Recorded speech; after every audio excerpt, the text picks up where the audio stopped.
বীর মুক্তিযোদ্ধা lieutenant colonel অবসরপ্রাপ্ত শরীফুল হক ডালিম রচিত স্বৈরাচারী আওয়ামী সরকার কর্তৃক নিষিদ্ধ ও ইতিহাসের অজানা অধ্যায় যা দেখেছি, যা বুঝেছি, যা করেছি থেকে আজ পাঠ করছি ৫১তম পর্ব।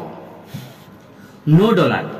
পাকিস্তানি হাঁটতে হাঁটতে পিছনে না ফিরেই মতির জবাব দিল, ওকে 160। টু লেস মতির জবাব, ওকে 165। ওকে, মতি রাজি হলো। যা দেখেছি, যা বুঝেছি, যা করেছি ১৩৭ কাম বলে ইশারায় আমাদের তাকে ফলো করতে বলল। আমরা তাকে ফলো করে একটা ট্যাক্সিতে গিয়ে উঠলাম। ছেলেটি স্বয়ং চালক। ট্যাক্সি চালিয়ে ও আমাদের নিয়ে গেল লালকেল্লার ঠিক সামনে। একটা গাছের নিচে আমাদের নামিয়ে দিয়ে ও বলল, কত টাকা ভাঙাবে তোমরা? বললাম ১০,০০০। ঠিক আছে, তোমরা এখানে অপেক্ষা করো, আমি টাকা নিয়ে আসছি। ১০-১৫ মিনিটের মধ্যে ট্যাক্সি নিয়ে যুবক চলে গেল। আমাদের সামনে লালকেল্লা, পেছনে জামে মসজিদ। হঠাৎ খটকা লাগলো, বেটা আমাদের লালকেল্লার কাছে আনলো কেন? ওটা তো ইন্ডিয়ান ডিফেন্স হেডকোয়ার্টার্স। মনে কোনো দুরভিসন্ধি নেই তো? তখন কিছুই আমাদের বিশেষ করার ছিল না, শুধু নিরাপত্তার জন্য গাছটির নিচে থেকে সরে গিয়ে রাস্তা ক্রস করে জামে মসজিদের গেটের কাছে লোকের ভিড়ে মিশে গিয়ে দাঁড়িয়ে অপেক্ষা করতে লাগলাম। প্রায় আধা ঘন্টা পর সেই ট্যাক্সি আবার ফিরে এসে থামলো গাছটির নিচে। শিখ যুবক গাড়িতে একাই এসেছে, বেচারা জেনুন, মনে কোনো অন্য চিন্তা নেই। আশ্বস্ত হলাম আমরা। যুবক ততক্ষণে গাড়ি থেকে নেমে আমাদের এদিক ওদিক খুঁজছে। দ্রুত গতিতে রাস্তা পেরিয়ে ওর কাছে গিয়ে হাজির হলাম।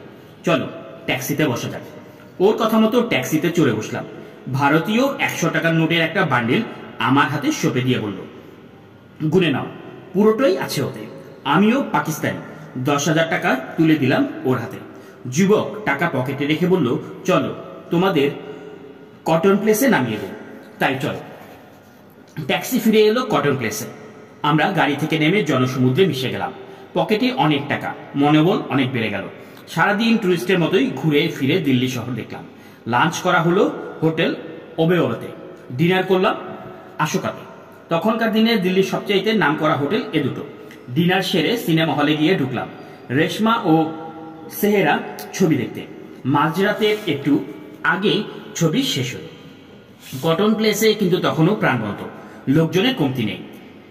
ঢুকলাম গিয়ে একটা ডিস্কোতে। সারা রাত ভীষণ হইচই হলো।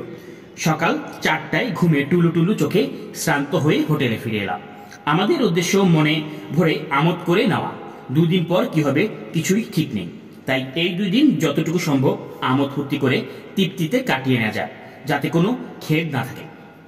রুমের সামনে একে অপরের কাছ থেকে বিদায় নিয়ে শটান বিছানায় গা এলিয়ে দিলাম। দরজায় ডু নট ডিস্টার্ব ঝুলিয়ে দিয়ে বিছানায় পড়ার সাথে সাথেই গভীর ঘুমে তলিয়ে গেলাম। পরদিন বেলা প্রায় 10:30টায় ঘুম ভাঙল। গোসল করে নাস্তা খেয়ে আমরা কটন প্লেসে চলে এলাম। হাই শরীফ। দূর থেকে হাত দোলাতে দোলাতে কাছে এলো অনিতা। অনিতা, শেরন, লর্না এবং ক্রিস্টিনা। এদের সাথে গতকাল ডিস্কোতে পরিচয় হয়েছিল। শ্যারন আমেরিকার, বাকি ৩জনই সুইডেনের। ৪ জন একই সাথে ইন্ডিয়া ঘুরে বেড়াচ্ছে। এই দলটির সাথে বেশ ভাব জমে গিয়েছিল। গতকাল রাতে একসাথে হইচই করেছি। আমরাও এগিয়ে গিয়ে ওদের সাথে কুশলাদি বিনিময় করে প্রস্তাব দিলাম, চলো দিল্লি শহরের আশেপাশে ঐতিহাসিক নিদর্শনগুলো ঘুরে দেখি। সাধারণতে রাজি হলো সবাই। আমরা ২টি ট্যাক্সি সারাদিনের জন্য ভাড়া করে বেড়াতে লাগলাম।